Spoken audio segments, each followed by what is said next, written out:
Hi అండి, సింపుల్గా టేస్టీగా ఉండే గోంగూర పప్పు చేసుకుందాము. దానికోసం 2 గ్లాసుల కందిపప్పు, ఒక అర గ్లాసు శనగపప్పు కడిగేసి ఒక అరగంట ముందే నానబెట్టేసుకోవాలి. అలాగే 2 గుప్పిళ్ళంతా గోంగూరను కూడా మంచిగా ఆకులు తెంపేసుకొనేసి మంచిగా కడిగేసి పెట్టేసుకోవాలి. వాటర్లో ఒక 2-3 టైమ్స్ అయితే కడగాలి, ఎందుకంటే మట్టి బాగుంటుంది కాబట్టి.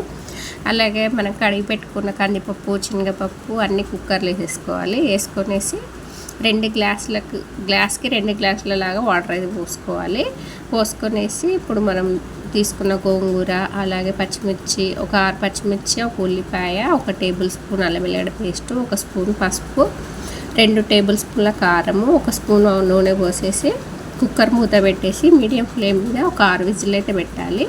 గుర్తుపెట్టుకోండి, 1కి 2 వాటర్ అయితే ఖచ్చితంగా పోయాలి, అప్పుడైతే సరిగ్గా సరిపోతుంటాయి.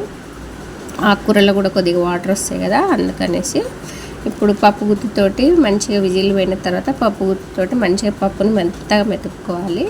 ఒక 3 టేబుల్ స్పూన్ అయితే సాల్ట్ వేసుకున్నాను, ఎందుకంటే పింక్ సాల్ట్ కొద్దిగా సాల్టీగా ఉండదు అందుకనేసి.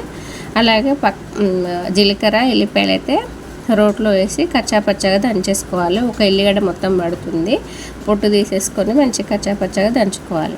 ఈలోపు మనం పక్కన స్టవ్ మీద ప్యాన్ పెట్టేసుకొనేసి ఒక 2 టేబుల్ స్పూన్లు అంతా ఆయిల్ వేసుకోవాలి. ఎందుకంటే ఆల్రెడీ మనం 1 స్పూన్ అంతా పప్పులో వేసి ఉడికించుకున్నాం కదా, అందుకని వేసేసుకొనేసి ఆవాలు చిట్పట్లాడిన తర్వాత మనం దంచి పెట్టుకున్న ఎల్లిపాయ ముద్ద వేసేసి బ్రౌన్ కలర్ వచ్చిన తర్వాత ఎండుమిర్చి కూడా వేసుకోవాలి. ఒక 4 ఎండుమిర్చి వేసేసుకొనేసి మంచి కొద్దిగా బ్రౌన్ కలర్ మారిన తర్వాత కొద్దిగా కరివేపాకు వేసుకొనేసి కొంచెం ఇంగు వేసుకోవాలి. ఇంగు వేసుకొని పప్పులో పోపు వేసుకుంటే చాలా టేస్టీ అయిన గోంగూర పప్పు అయితే రెడీ అయిపోతుంది. చాలా టేస్టీగా ఉంటుంది. మనం పెళ్ళిళ్ళలో తింటాం చూడు, ఆ టేస్ట్ అయితే వస్తుంది. ఒకసారి ఖచ్చితంగా ఇలా ట్రై చేయండి. నచ్చితే లైక్ చేయండి, షేర్ చేయండి, సబ్స్క్రైబ్ చేయండి. Thank you for watching.